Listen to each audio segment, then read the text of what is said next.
nose, tongue, touch, and a mind consciousness or thought. The Abhidhammas of all Buddhist traditions agree on this sequence and explain it more fully. It is very complex, so I will not have time to go into it here. But let us accept that, for example, say an eye organ contacts an eye object, a visible form, and a visual consciousness arises, we see something. Now, immediately following contact, there always comes a feeling of pleasant, unpleasant, or neutral. This is Vedana. It feels good, or it doesn't feel good. And this conditions the next stage, intention or craving. We now intend to get more of what we feel is pleasant and avoid what we feel is unpleasant. These are attachment or clinging and aversion. In extreme form, they are greed, lust, or hate and anger. We are usually unaware of most of this process, but when we are practiced at mindfulness, we can detect feeling and then decide to follow it or leave it alone. We have choice, complete free will. But if we are not mindful, then without thinking, we immediately commit an action and either suffer or have happiness as a result. This is why mindfulness training is so important in Buddhism. The sutta goes on to explain how karma is experienced in the realms of hell, animal, hungry spirits, humans and ghosts. It goes to be experienced in this very life or in the next rebirth or in some subsequent occasion. So the Buddha is presenting the idea of rebirth and future lives, also of course in this very life. It then goes on, the cessation of karma is the cessation of contact. Cessation of contact here is just one of the chain of events, mental events that cause a karmic result. They precede all previous stages of perception, so all lead to eventually the cessation of karma. Strictly, the phrase cessation of karma refers to the state of nibbana. Contact in an unenlightened being is always affected by mental factors such as ignorance, greed and hate, which lead us to do things. But enlightened beings, without delusions of ignorance, greed and hate, do not make intentional actions based on ignorance. All their actions are beneficial because they are based on wisdom. This is difficult to understand and is not clearly expressed in the suttas. But all the while we have sense organs, we can't avoid contacts with objects. But we can stop the action of craving that follows feeling. When we are aware of whether a feeling is pleasant or unpleasant, we can decide what to do. The Buddha concludes that the spiritual life leads to the ending of karma, especially the life of a monk or a nun. This is a life of perfect mindfulness and self-control. So what about us who are not monks? Can we eliminate karma? Of course, I think we can, or I wouldn't be speaking to you today. The Dalai Lama has said that of all Buddhist concepts, karma is the most difficult to understand. But karma and rebirth are the cornerstones of Buddha's teaching and are usually linked together. But these ideas are so difficult for modern people to understand. In fact, there are many Westerners calling themselves Buddhists who do not accept karma and rebirth. Does it matter? Well, I say, if they reject any of the Buddha's teaching, then they are not taking refuge in the three jewels, so can't really call themselves Buddhists. But if they practice those Buddhist teachings that they can understand, then for them the karmic result will be happy. Later on, with experience and reflection, they will gain some wisdom and come to accept the more difficult parts of the teaching.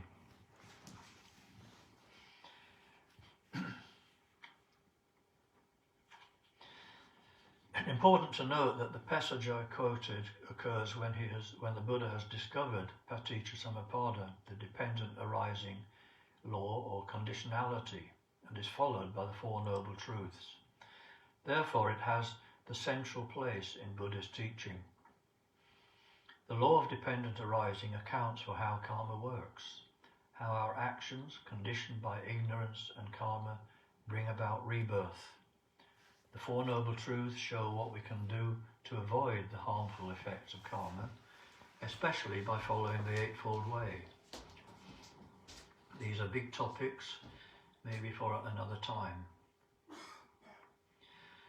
So I would say that karma is rational. Although some teachers say karma is scientific, I prefer to say it's logical and rational. It's not scientific because it can't be the subject of experiment or be proven by demonstration. Karma lies in the mind, and science has no way of studying the mind because it is not material. The body is made of chemicals that are material and can be investigated by scientific instruments like microscopes and so on. But mind is not material.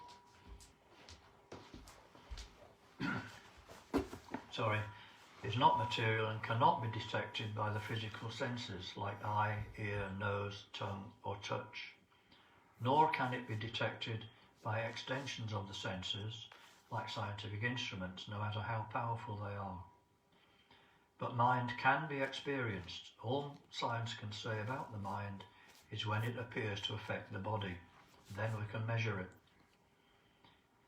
Mindfulness of our experience is the way to understand karma. I see karma as like the natural laws of physics, like gravitation. Some people say they don't believe in karma and rebirth because they can't see it. But do they reject the law of gravity? We can't see gravity, but we can certainly experience its effect, just as we can with karma. And it helps us to understand the universe itself. Our difficulty is that karma concerns moral actions started by thoughts in the mind, not physical actions of the body. Karma is purely mental, not material. But everyone accepts that mental thoughts, like love and anger, affect us as experiences and can even affect the body. Of course, I too, had difficulty at first, and I admit that some parts of the teaching will always be difficult to understand because I am not enlightened and my wisdom is undeveloped. But we are advised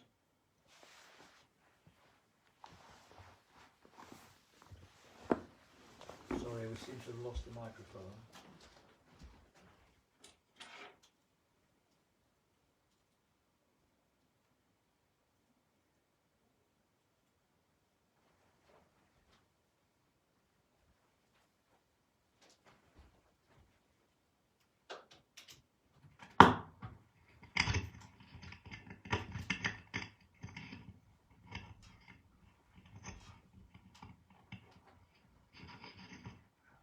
Okay, not loud enough.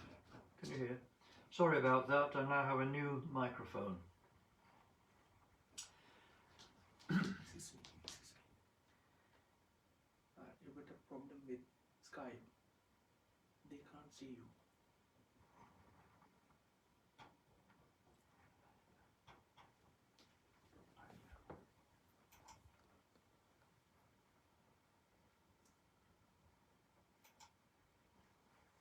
It is on.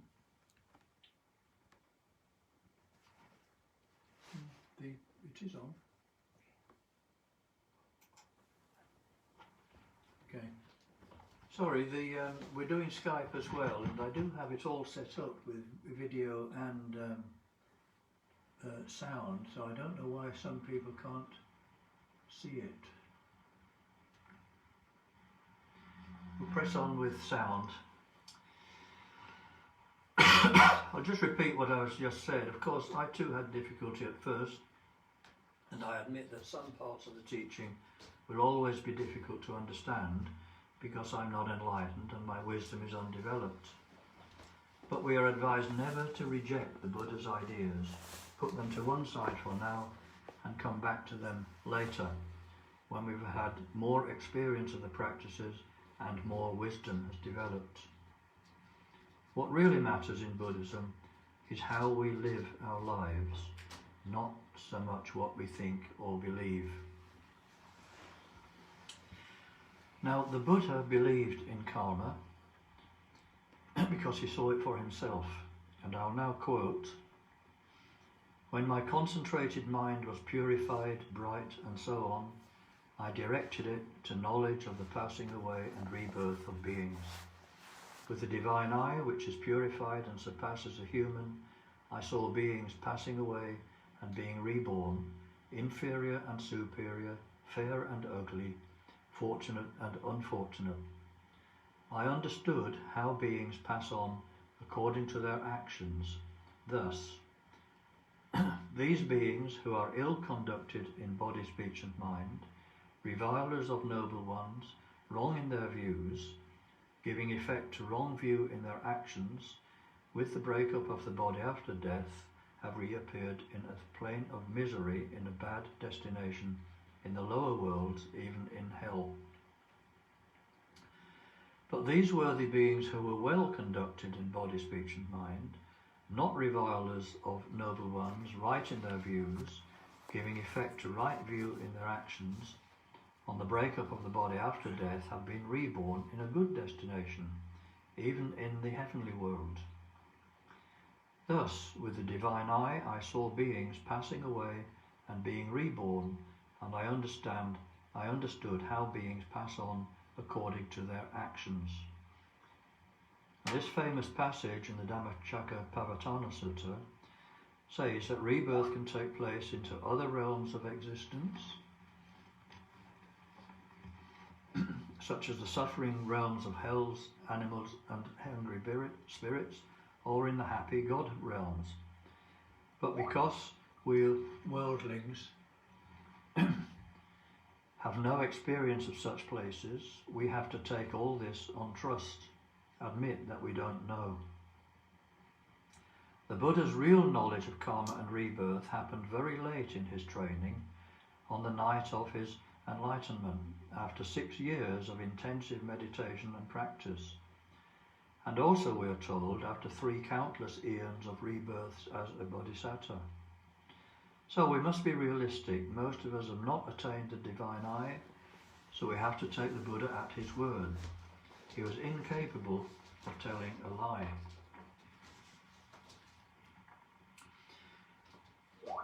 Consider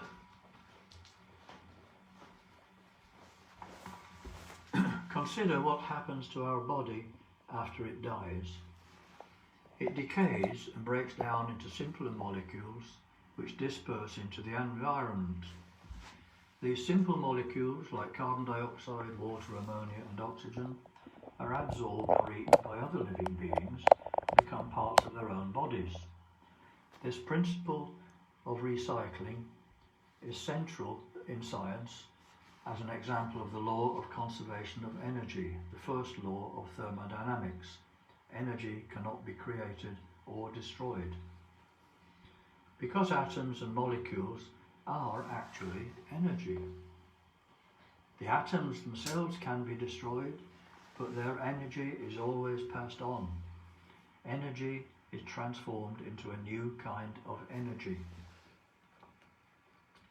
But what happens to our mind of, say, anger when we die? We can feel anger as energy.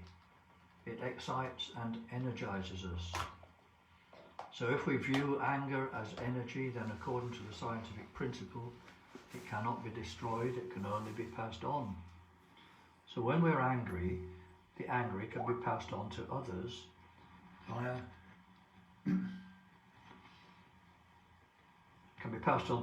via our angry actions, and the people in turn become angry. That is how demonstrations, riots, even wars take place.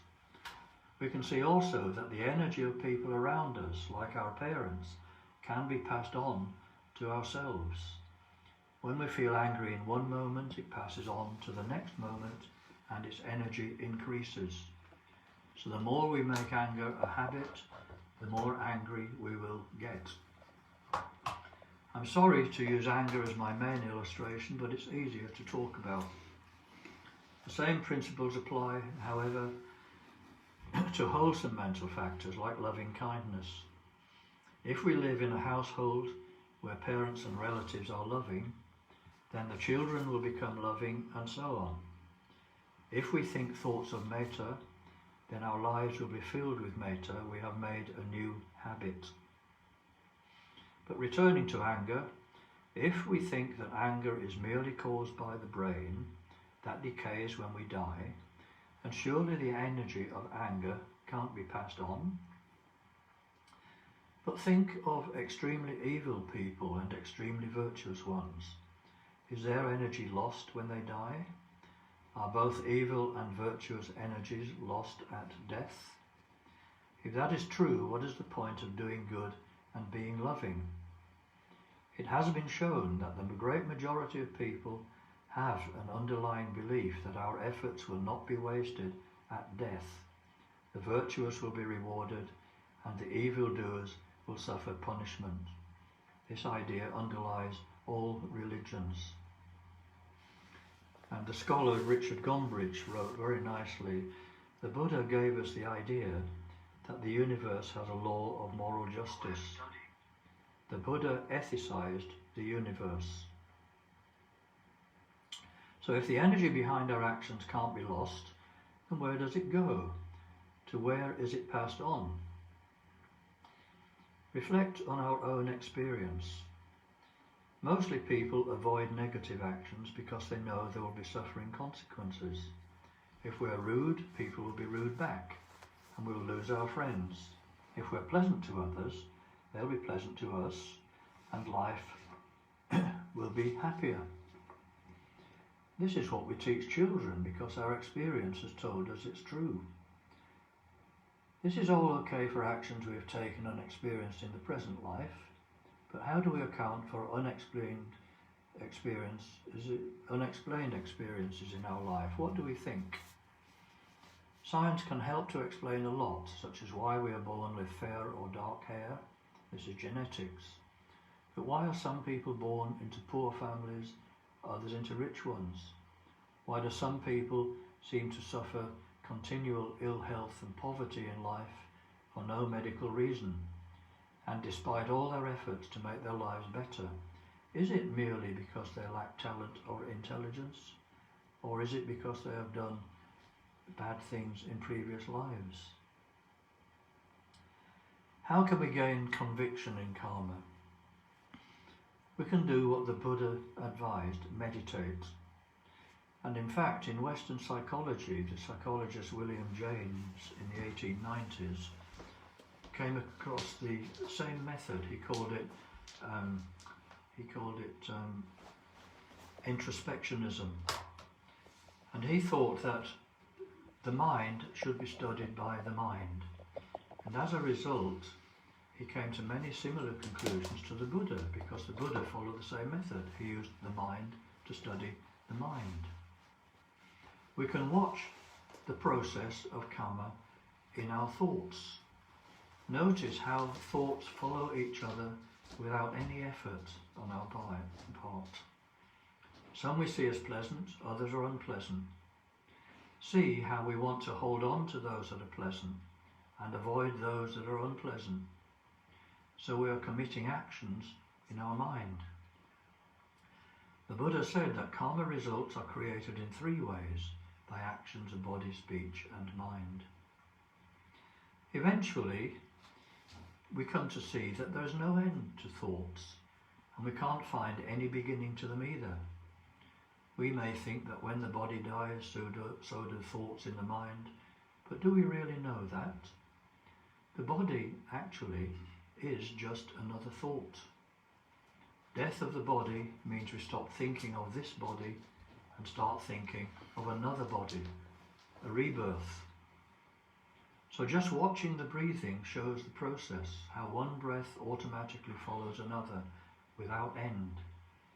The in-breath is a birth, the out-breath a death, and so on until this body dies. Remember the first line of the Dhammapada. All that we are is the result of what we have thought. It is founded on our thoughts and made up of our thoughts.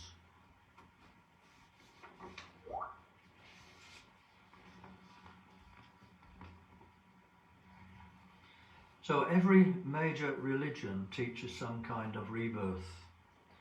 The idea of karma that can be passed on to future lives can explain experiences that otherwise have no explanation. I'm quoting again, as each moment of consciousness perishes, it passes its entire accumulated storage of impressions, experiences, potentially memories, and karmic deposits onto succeeding moments of consciousness. Karma is actually a special case of the universal law of cause and effect applied to morals. Everyone knows that nothing happens without a cause.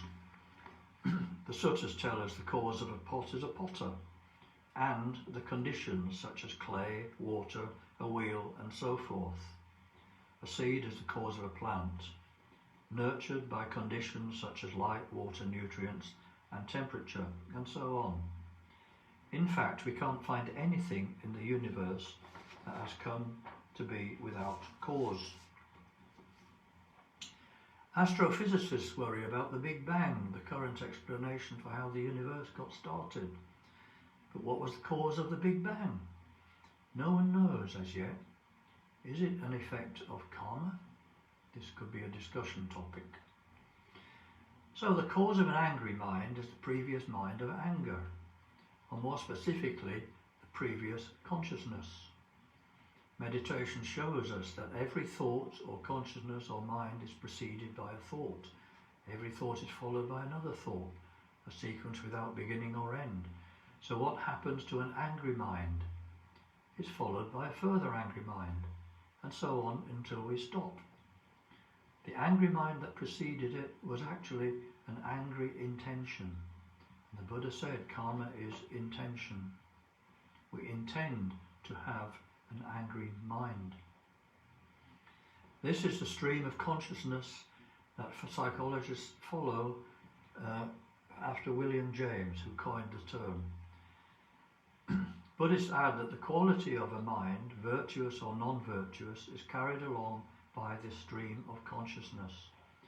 In Buddhist view, at death, while the body dies and decays, the stream of consciousness continues, the conditions for them being ignorance, karma, and craving.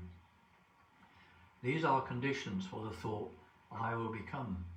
So a new existence follows, along with the thought, I am, thoughts of a self. The thought, I will be, is the cause for a new body to arise, like a thought. In other words, we are born because we want to be born. It is our desire. Karmic potentials or energies are carried along with this mind stream. We don't know about them until they ripen as an experience, and their energy is dissipated. It has been written about karma, an action is never wasted.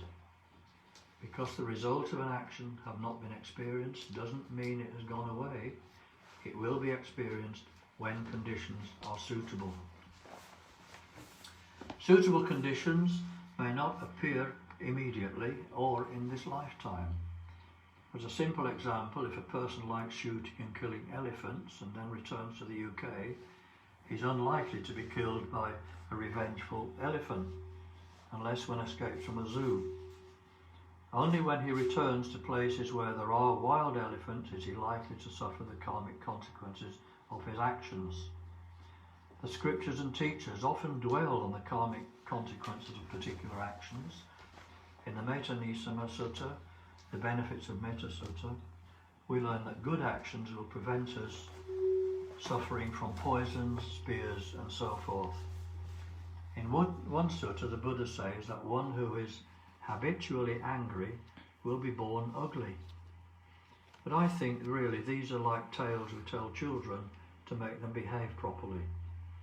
Nobody can predict precisely the outcomes of karmic actions, so we can't really make one-to-one comparisons here. If we do, we run the danger of judging others. We have to go with the general principle of actions and effects. I like to think of karma as like mental habits. In Paticcasamuppada, they're included in sankhara, or mental volitions, impulses. They increase while we indulge them and continue them, and they decrease when we let them go. So if we have a habit of loving kindness and practice goodwill, the habit will strengthen and continue into the next rebirth. Why is it that some people seem to be naturally loving and others hateful, displayed even as very young children? It's because those mental states have become good habits even before they were born. In fact, most of our education of children is about stopping these negative tendencies and replacing them with positive ones, changing bad habits into good ones, changing bad energies into helpful energies.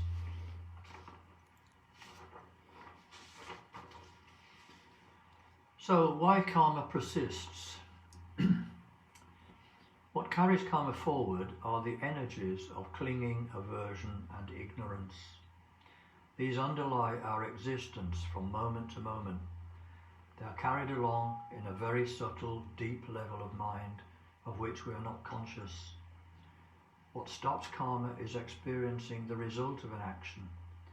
When the karmic potential is exhausted, we say karma ripens. But we can also stop this ripening of karma by stopping its causes. When we feel anger, notice it and don't allow it to continue. Replace its energy by thinking with the new energy of loving kindness. Energy is neither created nor destroyed, it's merely passed on. Some Buddhist traditions teach that this is a way to eliminate or purify negative karma, past negative karma. But Nibbana is the final ending of karma. The good news is, when we experience negative karmic results, we can be happy and rejoice, because our unpleasant experience is the ripening of karma and will not occur again as long as we don't repeat the action that caused it. Conversely, experiencing a positive result means we have ended that good karma and need to make some more. So we must continue with our good actions. So, at last I come to rebirth. The Dhammapada, all that you are results from all that you thought. This is well worth reflecting and meditating on. Here we have the cause for rebirth. Thoughts are the cause for rebirth, and thoughts never stop, at least while we remain unenlightened. The fact that thoughts follow thoughts is extremely important in Buddhism. The Abhidhamma explains that the last moment of life is a thought, Chuticita, which leads immediately to the first thought of the next life, Patisandhicita. So if the last thought in life is angry, so will be the first thought of the next life. And we started as an angry person and may grow out into perhaps a murderer. This is why all Buddhist teachings stress the importance of keeping a mind of loving kindness at all times, because we never know when death will come and take us by surprise. It is useless to leave metta practice until later. We are one breath away from our next rebirth. The Buddha said results of karma accord with our action. So if we are angry, we will suffer future harm due to anger.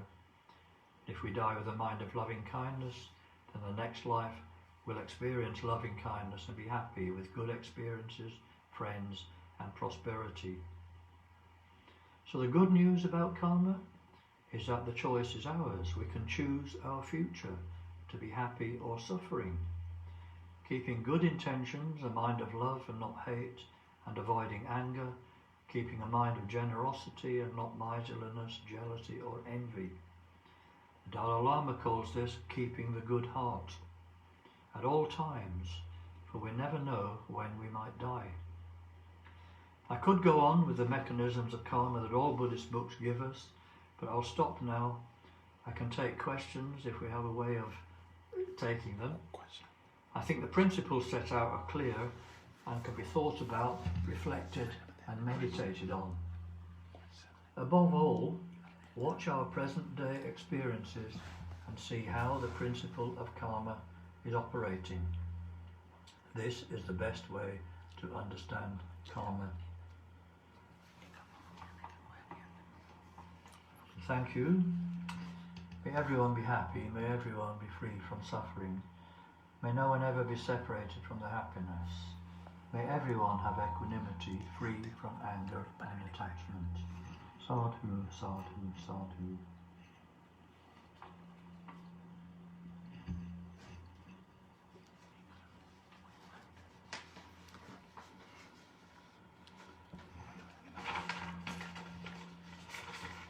Excuse me, Mr. Tony. Yes, sir? We got one question from one of our devotees. Yeah. The first one is, as Buddhist, what we want is to end rebirth. How does meditation help and rebirth? Okay. I'm very pleased that you could hear the talk. Could the Facebook people see it? Yes, Yes. of course. They could see. Oh, very good. Because the Skype people can't. Yeah, that's I why don't know what the problem is. That's I told you. It's all working on my machine, so I don't know what. Sorry. The question was, how can we stop rebirth? Yes. Well, we stop rebirth by attaining nibbana. Okay. And in meditation, we understand the process, as I've explained today. I tried to explain today.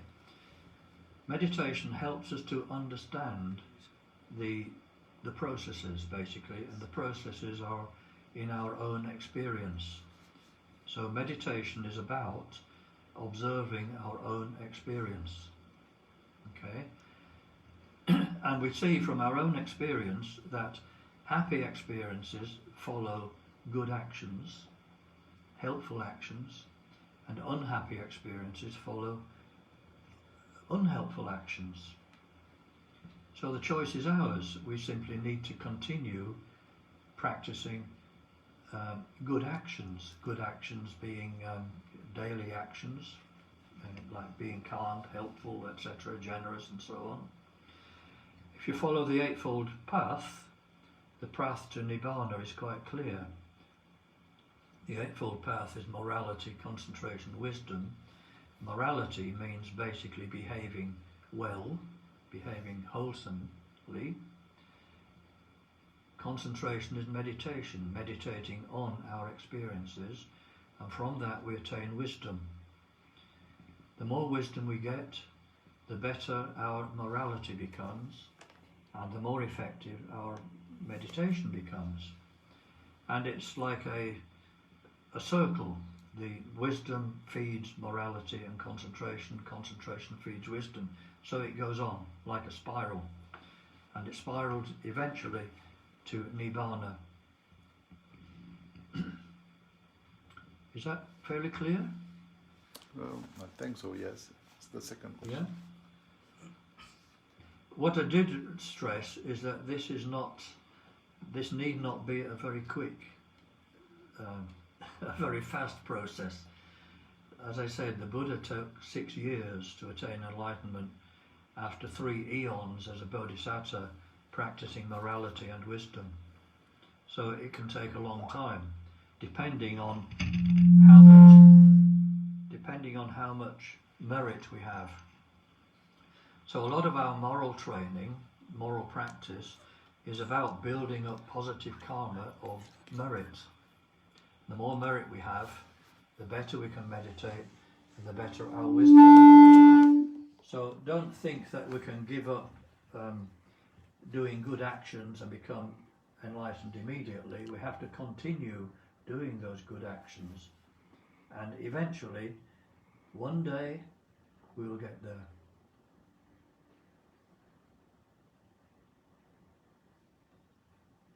makes sense? Yes. Yeah. And we got another questions from another devotees. Thank you. Yeah. Population who get caught to disasters, etc., and die in large numbers, can this be explained by karma? Yeah, I knew that was coming. Sorry, but I did explain this earlier on. Perhaps you missed it, but karma is one of, in the Abhidhamma, is one of 5 natural laws. Karma is the law of moral action. How we behave with intention. This is karma. Natural laws like the weather, gravity, the growth of plants, things like that, these are not karma because they have no intention. That's the important difference. Now, the question is, does every experience, as I understand the question anyway, is do all of our experiences result from karma? Now, some of the books will say no. They say that many of our experiences are due to natural laws. For example, the thunderstorm that's going on outside, and we are suffering from a thunderstorm. That's a natural law. But think about it. The reason I am living in this world with natural laws like thunderstorms, what is that for? Why did that happen? It's because I was born in it, and because I wanted to be born in such a world. Therefore, if I am born in a world like this, I will have to experience bad experiences like thunderstorms and other unfortunate things, earthquakes and all the rest of it. So ultimately, the reason I am born somewhere is because of my own intention.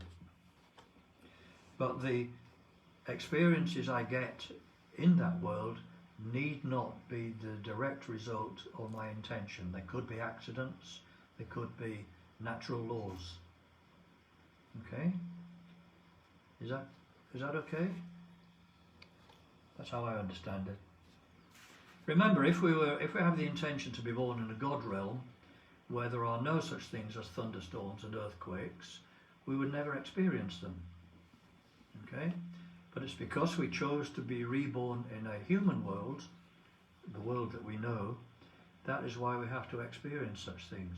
So the ultimate intention of Buddhism is to escape the process of rebirth altogether, not to be reborn in any world, because even in a God realm, which is largely happiness, continual happiness, eventually they experience suffering because they have to die. And when they die, they can only be reborn in a lower realm. So they see that suffering about to happen and develop great regret, basically. So being reborn in a God realm is not the answer. We need to escape rebirth altogether, and this we do by attaining Nibbana. Okay? Yep. So we have another question from... Good. Keep them going, yes? Yeah. We can keep going until the thunderstorm stops. Yeah. Yeah. The question is, good karma negate bad karma? Yeah, this is interesting. Depends on which tradition you belong to, which tradition you follow. I understand that the Theravada says that they are side by side, that a good action does not neutralize a bad action. They say that they continue side by side, and each would have to be experienced separately. Now, in some other traditions, Mahayana traditions, for example, they do say that one can purify negative karma by making very good actions, and this can remove the karmic imprints of previous bad actions throughout all lives, in fact, by doing a special retreat which lasts actually 3 years, 3 years, 3 months and 3 days. But this is a different interpretation to the Theravada. What I understand is that in the Theravada, though our mind stream may have negative karmic results within it, we can bypass those results by attaining Nibbana very quickly, very soon.